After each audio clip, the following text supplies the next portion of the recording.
জাফরগঞ্জ ইউনিয়নের জাহিদ চেয়ারম্যান একদিন অফিস করেন, রাজামেহের ইউনিয়নে চেয়ারম্যান আসেন না, চেয়ারম্যান নাই, প্রশাসনিক কর্মকর্তা দেওয়া হয়েছে। সুলতানপুর ইউনিয়নের ওনার বাড়িতে গিয়ে সিগনেচার করতে হয়। তো জনগণ তো তাদেরকে ভোট দিছে এটার জন্য না। আর আমি আপনাদেরকে বলি, 15টা ইউনিয়ন আপনারা আপনাদের অফিস আওয়ারে আপনাদের কোনো নাগরিকের সাথে দুর্ব্যবহার করবেন না, কোনো নাগরিকের সাথে দুর্ব্যবহার করবেন না। প্রচুর পরিমাণ নারীদের অভিযোগ আছে, ওনারা যখন যায় আপনারা ওনাদের সাথে কথাও বলেন না, এবং ওনারা যখন যায় আপনারা ভয়াবহ রকমের দুর্ব্যবহার করেন। অনুরোধ করব আপনারা দুর্ব্যবহার করবেন না, কারণ সে আপনার কাছে প্রত্যেক দিন যায় না, এবং সেটা বিপদে পড়লেই কিন্তু আপনার কাছে যায়। শুধু শুধু কিন্তু আপনার কাছে কেউ যাচ্ছে না, যাচ্ছে ইউনিয়ন পরিষদে যে যায় এটা কিন্তু বিড়ম্বনার মধ্যে দিয়ে যায়। বিদেশে যখন যায় একটা লোক, আর দেবিদ্বারের বেশিরভাগ মানুষ বিদেশে যায় কারা?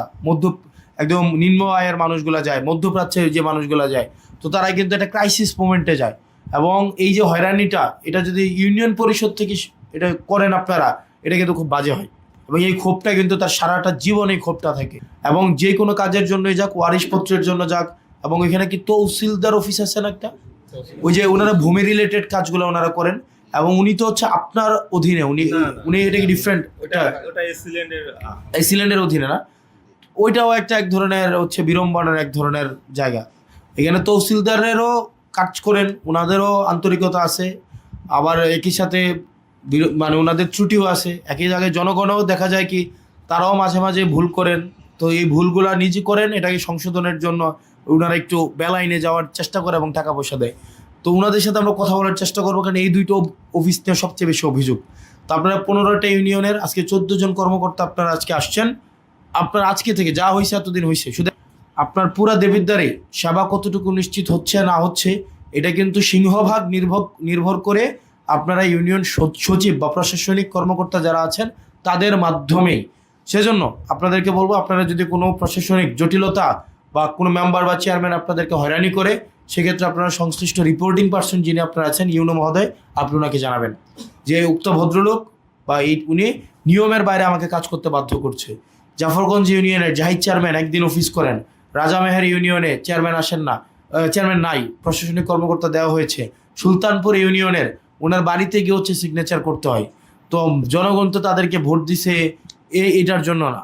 ভোটের জন্য তো ভোটের সময় তো মানুষের কাছে গিয়ে বলছে একদম যে নিজের পায়জামার ফিতা দিয়ে মশারি ডাঙাই দেবে, এরকমও তো বলে নাই।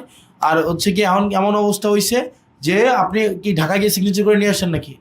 না, উনি আসে সিগনেচার করে, উনি আসেন তো 7 দিনের মধ্যে একদিন অফিস করে। তো কিন্তু আপনার নাগরিক সেবাটা কিন্তু পুরাটা ইউনিয়ন কেন্দ্রিক, সেজন্য সংশ্লিষ্ট চেয়ারম্যান মহোদয় আপনাদের কাছে অনুরোধ করবো, আপনাদের জন্য অনেক কাজ আটকায় থাকে। তো আমরা যদি সবাই সবার টাস্ক যদি যথাযথভাবে না করি, তাইলে কিন্তু দেখেন মানুষের জনবিড়ম্বনা তৈরি হবে, আর জনবিড়ম্বনা তৈরির থেকে কিন্তু ক্ষোভ তৈরি হবে আপনাদের উপরে, এবং ক্ষোভ থেকেই যত অভিযোগ তৈরি হয়, এবং আপনারা যেটা করেন সেটা কিন্তু অভিযোগ আসে। আর সাধারণ নাগরিক যারা আছেন তাদের কাছেও তাদেরও কিছু রেসপন্সিবিলিটি ঘাটতি আছে। যেমন দেখা যায় যে আপনার যেটা ইউনো মহোদয় যথাযথভাবে বললেন, দেখা যায় জন্ম নিবন্ধনের বয়স 16, গিয়ে হঠাৎ করে মনে হয় বিদেশে যাবে, এটাকে 22 বানাইতে চায়, 24 বানাইতে চায়। জন্ম নিবন্ধনের বয়স 13, বিয়ের সময় এটাকে 18 বানাইতে চায়। তখন দেখা যায় নিজের প্রয়োজনে 500 টাকা সচিবের পকেটে গুঁজে দেয়, যে এটা করে দেন, কাজটা বাইর করে দেন। এটা তো এই অভিজ্ঞতা তো আছে নাকি আপনাদের? নাই, অভিজ্ঞতা তো আছে আপনাদের। তো আপনারা যেটাই হয়, আপনারা কোনো ধরনের যার পক্ষ থেকে কোনো অন্যায়কে আপনারা প্রশ্রয় দিয়েন না।